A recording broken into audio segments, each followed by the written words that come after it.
Hey guys, welcome back to more Entitled People Am I the A-Hole stories. Imagine waking up in the dead of night to the roar of your $85,000 classic car speeding out of your driveway. The thief? Your family's golden child sister who was never told no. When the police found the twisted wreckage, I was heartbroken. Let's dive right into the story. And the title story starts like this. I'm posting this here because my entire family has essentially disowned me and I need to know if I am really the monster they say I am. This has been the worst year of my life, but looking at the empty spot in my garage, I don't feel like I made the wrong choice. I'm a 28-year-old guy and for my entire life I've been the background character in The Amazing Life of Harper. Harper is my 26-year-old sister. In our parents' eyes, the sun rises and sets on her. She was the golden child, the one who got the brand new cars for her sweet 16, the college tuition fully paid, and the endless bailouts whenever she messed up. I was the one who was told to get a job at 16 if I wanted a car,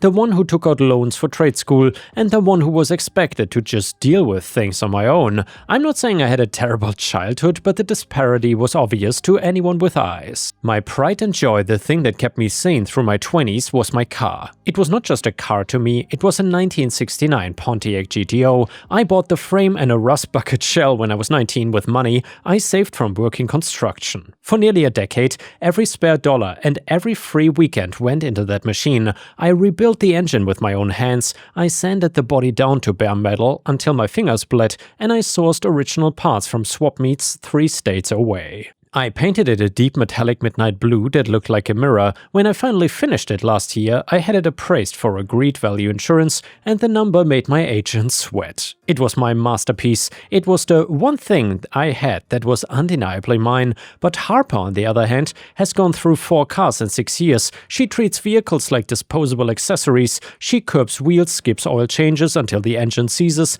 and texts while driving.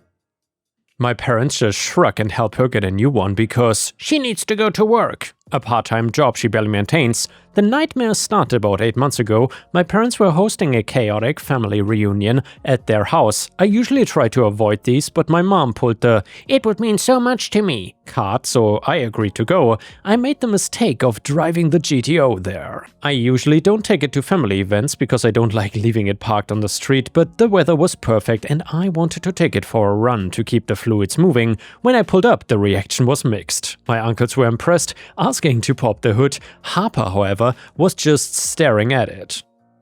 She walked around it, running her hand along the fender, which annoyed me, but I didn't say anything, and she said, "I didn't know you finished it," looking at her reflection in the paint. "It looks expensive." "It is done," I said shortly. "Please don't touch the paint, you have rings on." She rolled her eyes. "Relax, I'm not gonna scratch your precious toy. You should let me take it for a spin though. I've never driven a muscle car." "Absolutely not," I said. It was not even a hesitation. Nobody drives this car but me. "Mom!" Harper shouted, turning towards the porch like she was 5 years old. "OP won't let me drive his car." My mom sighed and walked over, holding a glass of wine. "Oh, come on, just let her take it around the block. It's a family party, don't be stingy." "It's a classic car with a massive engine and no traction control," I explained, trying to keep my voice level. "It's actually dangerous if you don't know how to handle it. She's not driving it." My dad joined in and said, "It's just a car, son. You act like it's made of gold. Let your sister have some fun." I stood my ground though. I told them that if they kept pushing I was leaving. They finally backed off, but Harper spent the rest of the evening sulking and making passive-aggressive comments about how selfish I was, and because I had a couple of beers, I decided to stay the night rather than drive home. I parked the GTO on the driveway behind my dad's truck so it was blocked in, or so I thought. I put my keys in my pocket and went to sleep in the guest room around midnight. I woke up at 2:15 a.m. to a sound that is hardwired into my brain, the cold start of a Pontiac V8. It is a loud, distinct rumble that shakes the walls, and for a second I was confused, thinking I was dreaming. Then I heard the engine rev, a sound of aggression that meant someone was heavy on the gas before the oil had even circulated. I jumped out of bed, patted my pants on the floor, and realized my keys were gone. I must have taken them out when I changed into sweats and left them on the nightstand. I ran to the window just in time to see the taillights of my GTO fishtailing out of the driveway. My dad's truck had been moved onto the lawn. Panic doesn't even describe what I felt. It was pure white-hot adrenaline. I ran outside barefoot screaming, but she was already gone. The roar of the engine fading down the street. I pulled out my phone and dialed 911 immediately. 911, what is your emergency? My car was just stolen, a 1969 Pontiac GTO, blue. My sister took it.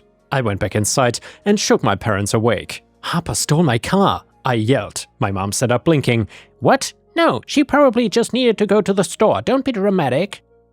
She moved Dad's truck and took my keys while I was asleep, I shouted. I called the cops. Dad woke them up.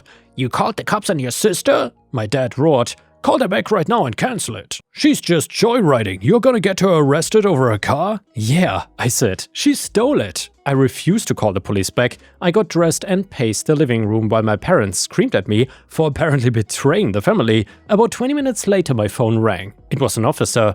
Are you the owner of the blue Pontiac? Yeah, is it okay? There was a pause that made my stomach drop through the floor. Sir, we need you to come down to Route 9 near the intersection of the Miller Road. There's been an accident. My dad drove us there. The ride was silent, except for my mom crying and praying that Harper was okay. I was just staring out the window, feeling like I was gonna vomit. When we arrived, the scene was a mess of flashing lights, and there it was. My car. It was not just a fender bender. She had lost control, likely trying to show off or speeding on the curved road. The car had jumped the curb, sheared through a wooden utility pole, and wrapped itself around a large oak tree. The front end was gone, the hood was crumpled like tinfoil, and the engine block, the one I had spent 6 months machining and building, was pushed back into the firewall. My GTO was destroyed. Harper was sitting in the back of an ambulance, wrapped in a blanket, looking shaken, but physically intact. A 1969 car can be a death trap by modern standards, but during the restoration I had retrofitted 3-point seat belts bolted to the frame. If I had not done that, and if she had just been wearing the original seatbelt, well, she probably would have eaten the steering wheel. She had a broken wrist and some cuts from the glass, but she was alive. I walked towards the wreckage, but an officer stopped me. Sir, stay back. I looked at the twisted metal. Years of my life, thousands of dollars. Gone in 20 minutes because she felt entitled to a spin. My parents ran to the ambulance. I heard Harper sobbing. I just wanted to see what it was like. It's not my fault. The steering was heavy. It's a stupid car. The police officer approached me with a notepad. We have the driver in custody for now, pending medical clearance. She claims you gave her permission to borrow the vehicle. Is that true? This was the moment I looked over at my parents. And by the way, guys, I'm curious, if you would be in this situation at that moment, what would you tell the police? Honestly, if I would be that, and if I would have such awful parents and an awful sister, I would definitely tell the police the truth. Either way, let me know in the comments what you would have done, and please don't forget to like the video if you want to support me. My dad was glaring at me, eyes wide, shaking his head slightly. He was mouthing the word, no. He wanted me to lie. He wanted me to tell the police they'd let her take it, so she wouldn't face theft charges. If I did that, insurance would likely deny the claim because she was not a listed driver and was driving recklessly, and I would be out of everything. But more than that, she would learn nothing, so I looked at the officer. I didn't give her permission. I was asleep. She took the keys from my room and the car without my knowledge. I want to press charges. My dad heard me. He stormed over, face purple. You selfish little... She's your sister. It's an accident. You cannot send her to jail over metal. It is Grand Theft Auto, the officer said, stepping between us. Sir, step back. It's a piece of trash, my dad yelled, pointing at the wreckage. It's just an old used car. It's a 50-year-old piece of junk. We will buy him a Camry and call it even. Damn, guys, that is almost like blasphemy if you ask me. Don't ruin her life over this. Dad broke something inside me. A Camry? I laughed, but it sounded maniacal. That car was appraised at $85,000 last month. She just committed a felony. The color drained from my dad's face. He didn't know the value. He thought it was just an old Beta I fixed up in the garage. The legal process was a nightmare that dragged on for months. I gave my statement and I provided the insurance appraisal documents to the police. I contacted my insurance company and was very clear. The vehicle was stolen. Harper was charged with grand larceny due to the value of the car, reckless driving, and destruction of property. Because of the high value, it was not just a slap on the wrist. It was a serious felony charge. For the last 8 months, my family went to war against me. My aunts, uncles, and cousins blew up my phone. I was called every name in the book. They told me that I was ruining the family, that Harper made a mistake, that I should have just claimed I lent it to her. She's never gonna get a good job with a record like that. My mom screamed at me over the phone. You gotta drop the charges. I cannot drop the charges, Mom. The state picks them up. But even if I could, I wouldn't. She stole from me. She destroyed something I loved, and she hasn't even apologized. And that was true. In all the messages relayed through my parents, not once did Harper say, I'm sorry. She only said, I cannot believe he's doing this to me. My parents hired a lawyer for her, burning through their retirement savings. They tried to argue that it was a misunderstanding, that it was implied consent because we were family, and my lawyer, because I had to get one too to deal with the restitution, shut that down fast. I had texts from earlier that night where I explicitly told my friends, my family is annoying, Harper keeps begging to drive the car, and I had to tell her hell no. That evidence helped prove that I had denied permission, the prosecutor was not lenient, Harper had a history of speeding tickets and a prior wet, reckless driving charge from 2 years ago that had been pleaded down. The judge looked at the value of the destroyed property and her total lack of remorse. They offered a plea deal. If she pleaded guilty to the theft and reckless driving, they would give her 18 months in a state facility, followed by probation and restitution. If she fought it and lost, she was looking at up to 5 years. The sentencing hearing finally happened last week. I wanted to see it, and when the judge asked if she had anything to say, she looked at me with pure hatred and said, "I hope you're happy with your stupid car." The judge was not impressed by this. He lectured her on entitlement and the danger she posed to the public, and he finalized the sentence, 18 months. She was handcuffed right there in the courtroom. My mom collapsed in the gallery, wailing like someone had died. My dad looked at me and said, "You're dead to us, don't ever come back." I walked out of the courthouse alone. The aftermath has been messy.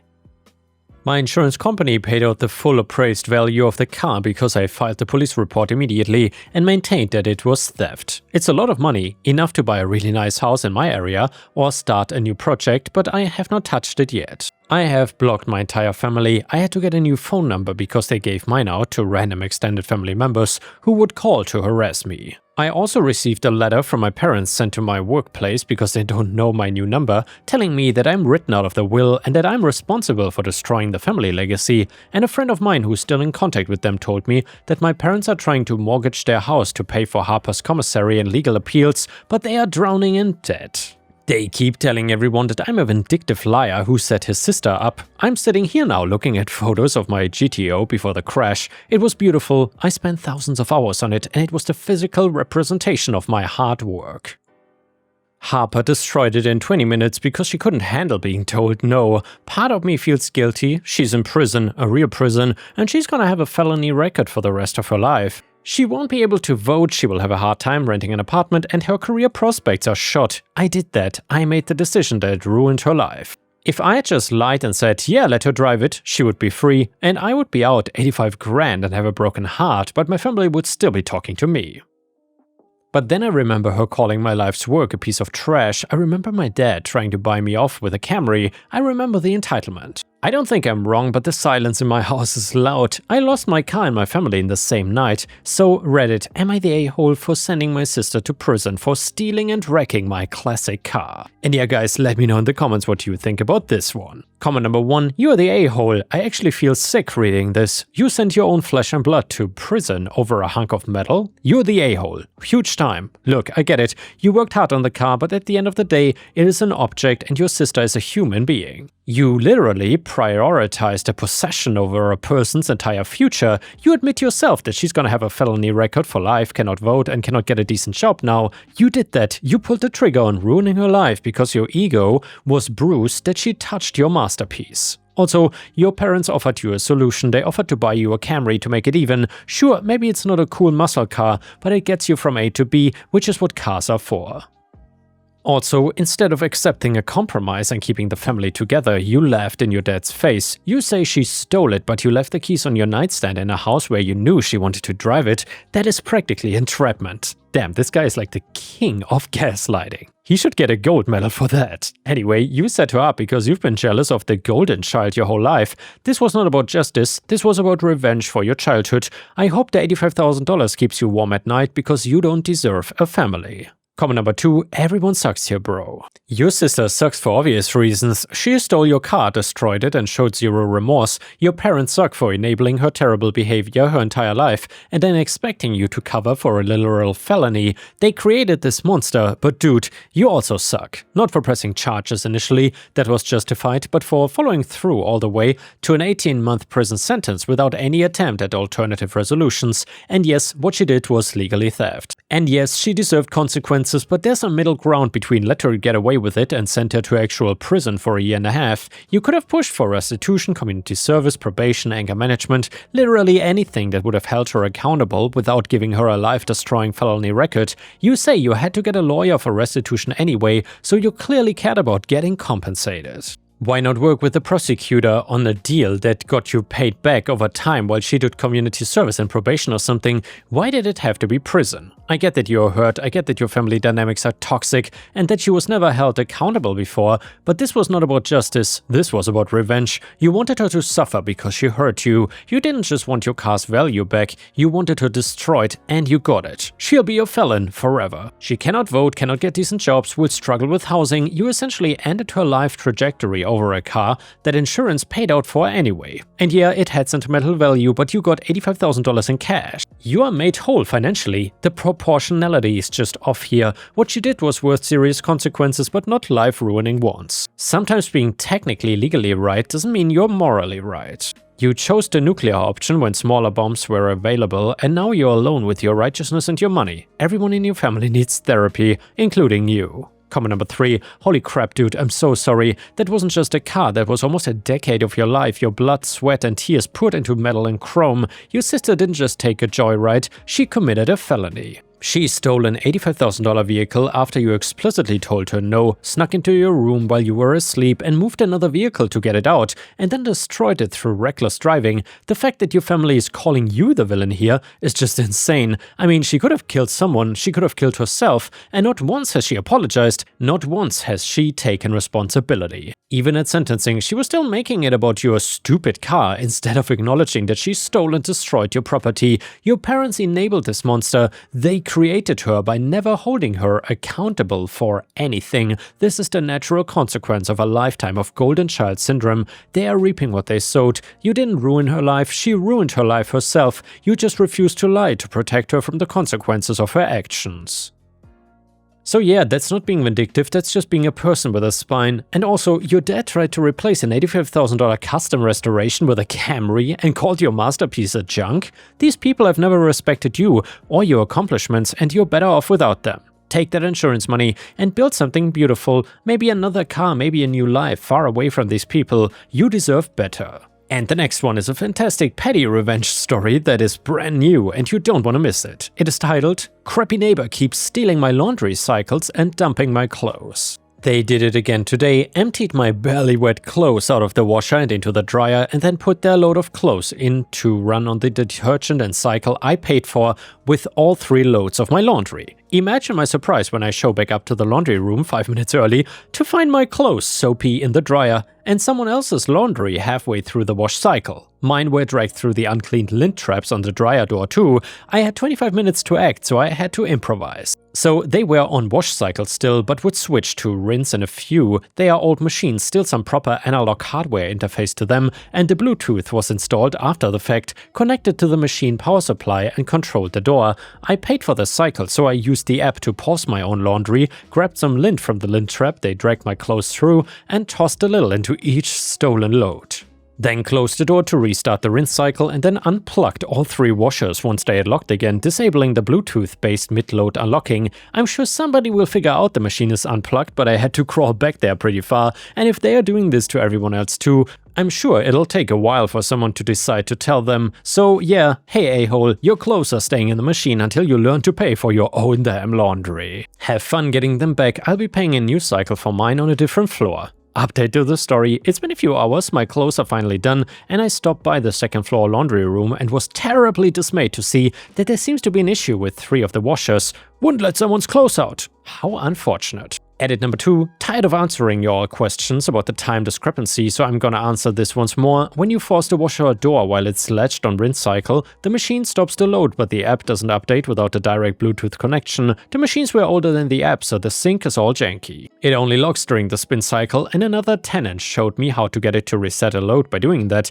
It's useful if your clothes need a second spin cycle before rinsing. Unfortunately, somebody decided to use it to be a dick. Edit number 3, the people have spoken. One more load of linens this weekend, same time, same place. You've suggested bleach and I'm willing to risk $2.50 to see if they'll strike again. After that, no more unsupervised laundry, point taken. And the next one is another petty revenge story, which is titled Call My Friends Trash? You're gonna smell trash day and night. A friend of mine was having a tough time. After weeks of him basically missing, he stopped by to see us looking pretty rough. Our snobby neighbor gave him a dirty look and audibly called him trash. My in-laws had been trying to convince us to establish a compost pile. We always said no because we were right in the middle of the city where all the houses are very close to each other. We started a compost pile right outside her bedroom window in the summer and she had no AC, so she couldn't keep her windows closed. We put everything in there, chicken, potatoes, our dog's poop. She called the cops but they couldn't do anything. It was on our property along the shared fence and we had AC, so we just keep our windows closed. She complained to us, but I just told her, well, you're living next to trash, right? What did you expect? And yeah guys, thanks for watching. I will see you again tomorrow.